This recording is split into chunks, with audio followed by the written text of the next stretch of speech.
TV తెలుగుకు స్వాగతం. ఈ నియోజకవర్గ పరిస్థితి మీ అందరికీ తెలుసు. రహదారుల విషయంలో అయితే ఎంత అధ్వానంగా ఉన్నదో మీ అందరూ చూసినటువంటి పరిస్థితి.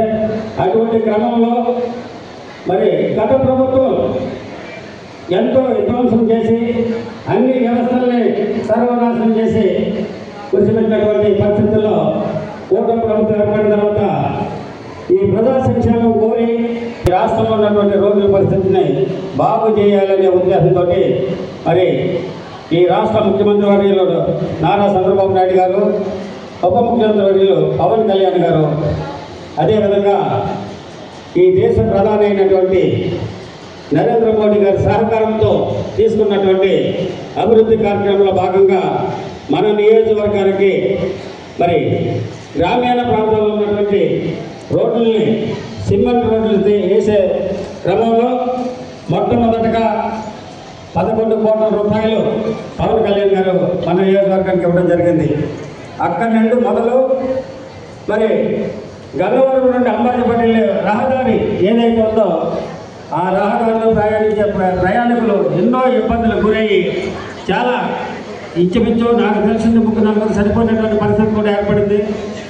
ఆ క్రమంలో ఏ ఒక్క కాంట్రాక్టర్ కూడా ముందుకు రానటువంటి స్థితిలో నేను కాంట్రాక్టర్తో మాట్లాడి ఆయనకు ఒక భరోసా ఇచ్చి ప్రభుత్వం నుండి రావాల్సినటువంటి అమౌంట్ నేను రప్పిస్తాను, మీరు నన్ను నమ్మండి అని నా యొక్క హామీతోటి ఆ రహదారిని నిర్మించడం జరిగింది.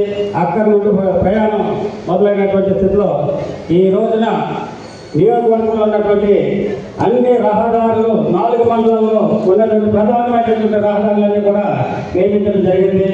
దానికి నిదర్శనం మీకు 5 మండలంలో ఉన్నటువంటి జగన్నాథపురం రోడ్డు ఇంచుమించు అది 15-20 సంవత్సరాల నుండి ఏ విధమైనటువంటి అభివృద్ధికి వస్తున్నటువంటి క్రమంలో అక్కడ ఉన్నటువంటి ప్రజలు ఎన్నోసార్లు వారు ఇబ్బందులు గురై నా నోటీసు తీసుకురావడం జరిగింది. అది 2,30,00,000 రూపాయలతోటి ఆ రోడ్డు నిర్మించి అక్కడ ఉన్నటువంటి ప్రజలకు ఏ విధమైన ఇబ్బందులు లేకుండా చేయడం జరిగింది. అది మొదలుకొని అదే మండలంలో ఇంకా వేరే రహదారులు నిర్మించడం జరిగింది. అంతేకాకుండా అక్కడ ఉన్నటువంటి మరి ఎంతో బలమైనటువంటి వినాయకుడు, మరి మనం కోరుకున్నటువంటి వినాయకుడి దేవాలయంలో ఆ దేవాలయం అభివృద్ధికి 10 కోట్ల రూపాయలతోటి అది డెవలప్మెంట్ చేయడం కూడా జరుగుతుంది. అదేవిధంగా 5 మండలంలో ఉన్నటువంటి ఇంకా ఇతర గ్రామాల్లో ఉన్నటువంటి అన్ని రోడ్లు కూడా వేయడం జరిగింది. అయితే ఇందాక ఒక మహిళ వచ్చి తను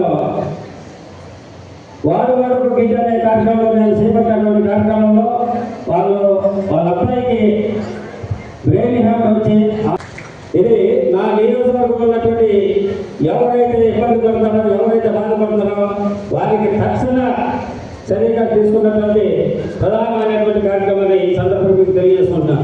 అదేవిధంగా గన్నవరానికి సంబంధించి ఇక్కడ ఉన్నటువంటి రహదారులన్నీ మీకు సక్రమంగా వేయించడం జరిగింది. అంతేకాకుండా త్రాగునీరు విషయంలో కానీ రైతులకు సాగునీరు విషయంలో కానీ ఎవరికి ఏ విధమైనటువంటి ఇబ్బంది లేకుండా మరి అన్ని కార్యక్రమాలు చేయడం జరిగింది. ఈ విధంగా 4 మండలాల్లో కూడా మరి అంబాజీపేట మండలం అయితే అక్కడ ఎన్నో సంవత్సరాలుగా ఇబ్బంది పడుతున్నటువంటి చిరతపూడి రోడ్డు, ఇసుకపూడి రోడ్డు, అదేవిధంగా బేతాల స్వామి అంబాజీపేట బేతాల స్వామి రోడ్డు, ఈ రోడ్లన్నీ కూడా ఇంచుమించు 20-25 సంవత్సరాల నుంచి ఏ విధమైనటువంటి రహదారులు అయితే అవసరమైనటువంటి పరిస్థితుల్లో ఉంటే వాటిని ఈ జిల్లా అధికారి అయినటువంటి కలెక్టర్ గారితో మాట్లాడి ఆ రోడ్లు నిర్మించడం జరిగింది. మరి ఈ విధమైనటువంటి అభివృద్ధిలో మీరందరూ భాగస్వాములుగా ఉంది. మీరంతా నాకు చేతుడు వాడుకున్నటువంటి క్రమంలోనే నేను ఈ పనులన్నీ చేయడం జరిగిందని మీ ముందు నేను చెప్పుకోవడానికి గర్వంగా భావిస్తున్నాను. ఈ రాష్ట్రంలో ఉన్నటువంటి నిరుద్యోగుల్ని పురస్కరించుకుని వారికి సహాయం చేయాలి. ఇమీడియట్గా ఈ నిరుద్యోగాన్ని తగ్గించాలి, ఉద్యోగస్తులుగా చేయాలి అనే ఉద్దేశంతో మీకు ఇచ్చినటువంటి హామీని తొలి సంతకం డిఎస్సీపై చేయడం జరిగింది. ఆ క్రమంలోనే ఈ రాష్ట్రంలో 16,000 మంది ఉపాధ్యాయుల పోస్టుల్ని పూర్తి చేయడం కూడా జరిగింది. దాన్ని మీరందరూ కూడా గమనించాలి. ప్రభుత్వం ఏదైతే హామీ ఇచ్చిందో ఆ హామీకి కట్టుబడి ఉందని ఈ సందర్భంగా తెలియజేస్తుందో, అంతేకాకుండా తల్లికి వందనం ద్వారా గత ప్రభుత్వం ఏం చేసింది, అమ్మఒడి ఇచ్చి ఇంట్లో ఒక విద్యార్థి ఉంటే ఆ విద్యార్థికి 13,000 ఇచ్చి చేతులు దులుపుకున్నది. కానీ ఈ ప్రభుత్వం మీకు తల్లికి వందనం పేరున ఇంట్లో ఎంతమంది పిల్లలు చదువుకున్నారో అంతమంది కూడా తల్లికి వందనం వేసి ఒక్కొక్కరికి 10,000 రూపాయలు చొప్పున వేయడం జరిగింది. అటువంటి సంక్షేమ కార్యక్రమాలు అంటే మీ ఇంట్లో పిల్లల చదువు విషయంలో కానీ, డ్వాక్రా మహిళలు లోన్ల విషయంలో కానీ, అదేవిధంగా స్త్రీలకి ఉచిత సిలిండర్లు 3 సిలిండర్లు కూడా జరిగింది. ఇటువంటి సంక్షేమ కార్యక్రమాలలో కూటమి ప్రభుత్వం చేసి ప్రజలకి ఏ విధమైన ఇబ్బందులు లేకుండా చూస్తుంది. కాబట్టి దయచేసి మీరందరూ గమనించాలి.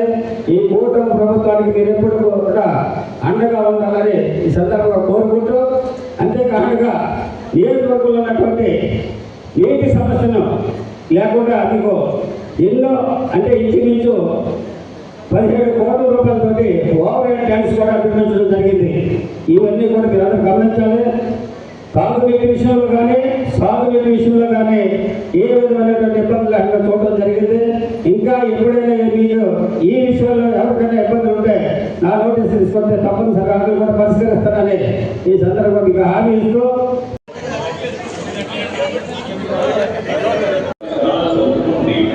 సీఎం చంద్రబాబు నాయుడు గారి మార్గదర్శకత్వంలో డిప్యూటీ సీఎం పవన్ కళ్యాణ్